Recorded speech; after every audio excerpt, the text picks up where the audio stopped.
तो आज हम लोग पकाने लगे थे चने की दाल के सीख कबाब। और इसकी जो चने की दाल के सीख कबाब बनाने के जो पहले मटेरियल था वो हम लोगों ने सुबह इसकी तैयारी करके रख ली थी, क्योंकि गैस का टाइम जो होता है वो लिमिटेड होता है, तो इसलिए पहले सारी तैयारी हम लोगों ने करके रख ली थी।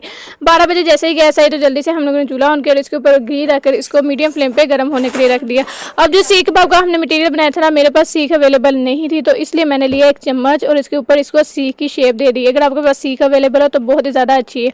यहाँ पे ऑयल जो था वो मीडियम फ्लेम पे गर्म हो चुका था और अब जो चम्मच था वो मैंने सीख में से निकाल लिया और इसको मीडियम फ्लेम पे अच्छी तरह से फ्राई कर लिया।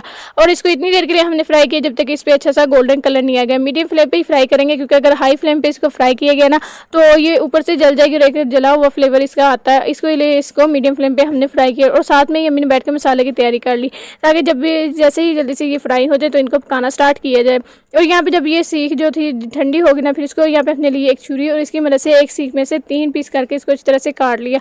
अभी सीख कबाब थोड़े से फ्राई होने में रहते थे तो साथ में अम्मी ने रोटियां बना ली। फिर इसके बाद यहाँ पे हमारे जो सीख कबाब थे वो सारे फ्राई हो चुके थे। फिर इसके बाद यहाँ पे हमने ली प्रेशर, इसमें ऐड कर दी घी और इसमें ऐड करके प्याज इसके अच्छी तरह से भुनाई कर ली, इसको फ्राई कर ली। इसको फ्राई कर लेने के बाद इसमें ऐड कर दिया अदरक लहसुन सब्ज़ मिर्च का पेस्ट और टमाटर। इसको ऐड कर लेने के बाद अब इसको इतनी देर के लिए पकाया जब तक जो टमाटर थे वो नरम नहीं हो गए थे। टमाटर भी इतनी देर के फ्राई किए थे जब तक के जो इसमें से टमाटर वो बिल्कुल गल नहीं गए थे। फिर इसके बाद इसमें ऐड कर दी हल्दी, लाल मिर्च और थोड़ा सा पानी ऐड करके मसाले की अच्छी तरह से भुनाई कर ली।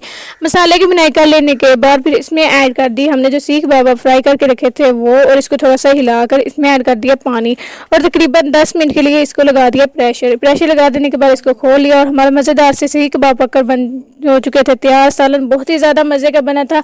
आप इसको एक दफ़ा ज़रूर ट्राई करके देखें, बहुत ही ज़्यादा मज़े के बनते हैं सीख कबाब। और कमेंट करके ज़रूर बताइएगा आपको इस सीख कबाब की रेसिपी कैसी लगी। मिलते हैं अगली वीडियो में, तब तक के लिए अल्लाह हाफिज़।